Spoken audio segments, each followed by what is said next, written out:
And how are you pleading to count 4? Not guilty.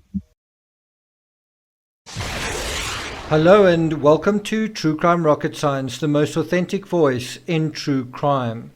Well, this is my first episode on the Ethan Crumbley case, and there you heard the voice of James Crumbley, the father of the 15-year-old. And I'm not sure if you caught it, but just before the 11-minute mark, James Crumbley yawns, and it is quite shocking because it happens mere moments after pleading not guilty to the deaths caused by his son of 4 individuals. I suppose one could say allegedly caused by his son, because the case is currently sort of under trial, sort of sub judice. Now, I will put a link in the description to the arraignment hearing, so you can actually watch him, you can watch him sort of plead on the 4 charges, and then literally a few moments later he yawns, all just before the 11-minute mark in the 33-minute arraignment hearing. Before we go further into this episode, if you haven't subscribed to the channel, please do. Like, share, leave a comment, and let's get started. So, bear in mind the context of what we're talking about. You actually have him, James Crumbley, and his wife at the same arraignment hearing, although it's appearing on video, and they're asked to plead in terms of the deaths of 4 individuals. And think about this: all 4 deaths were as a result, again, I suppose one could say allegedly, of a handgun that James Crumbley purchased. And yet Crumbley's so bored with the fact that he's on trial for manslaughter, he doesn't even try to stifle or hide the fact that he's yawning. Now you would imagine that, you can kind of perhaps understand he probably hasn't had a lot of sleep, being on the run and the events of the last couple of days.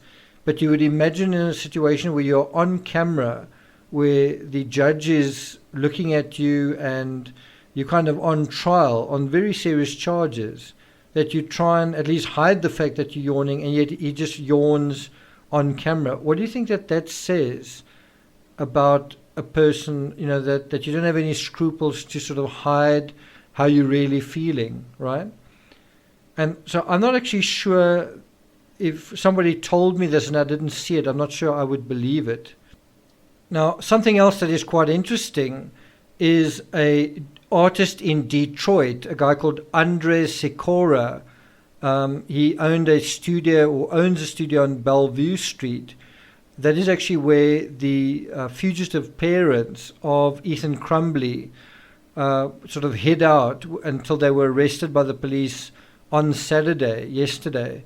And so what is quite interesting is that this artist apparently knowingly gave sanctuary to Crumbley's parents. And according to the headline on the Daily Mail, I'll also put a link to this in the description, the artist said that he was only offering sanctuary to the couple based on the situation that they were in.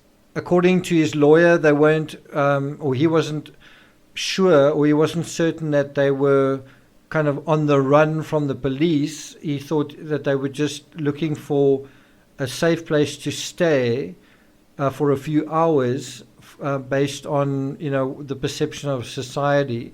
What do you guys think about that? Do you think that is likely? Do you think that this artist wouldn't have gone online with such a high-profile case and made sure?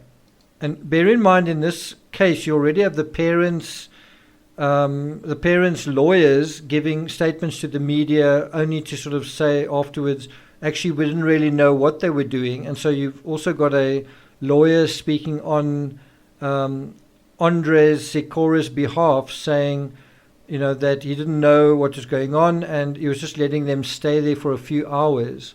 And he didn't actually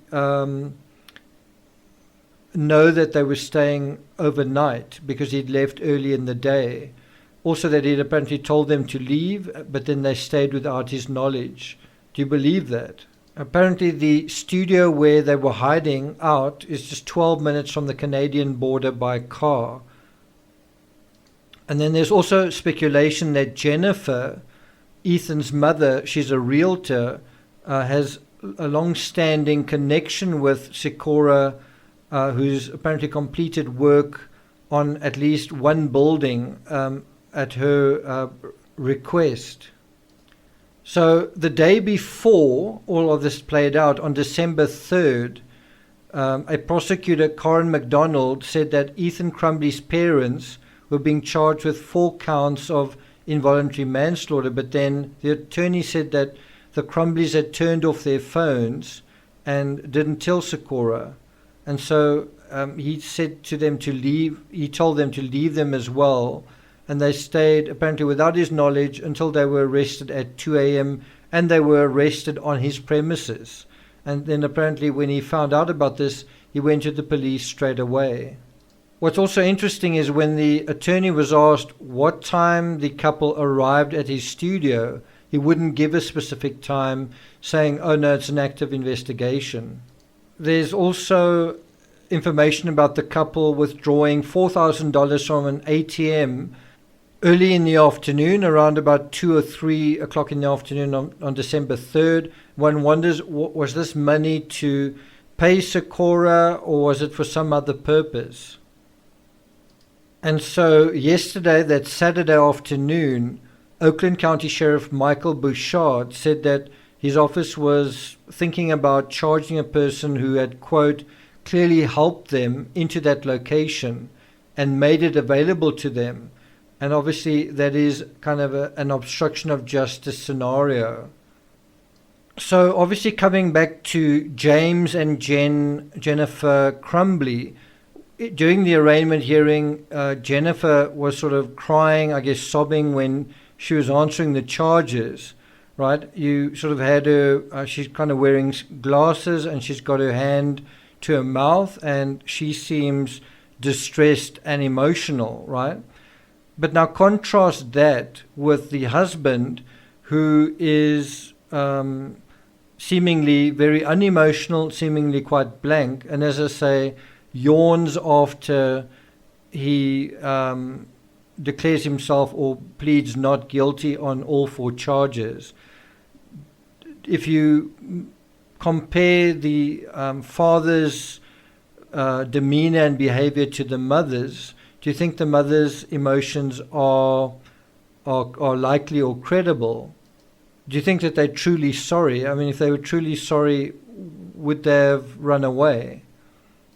Is the remorse genuine? What do you guys think? Thank you for listening, and I'll see you guys next time.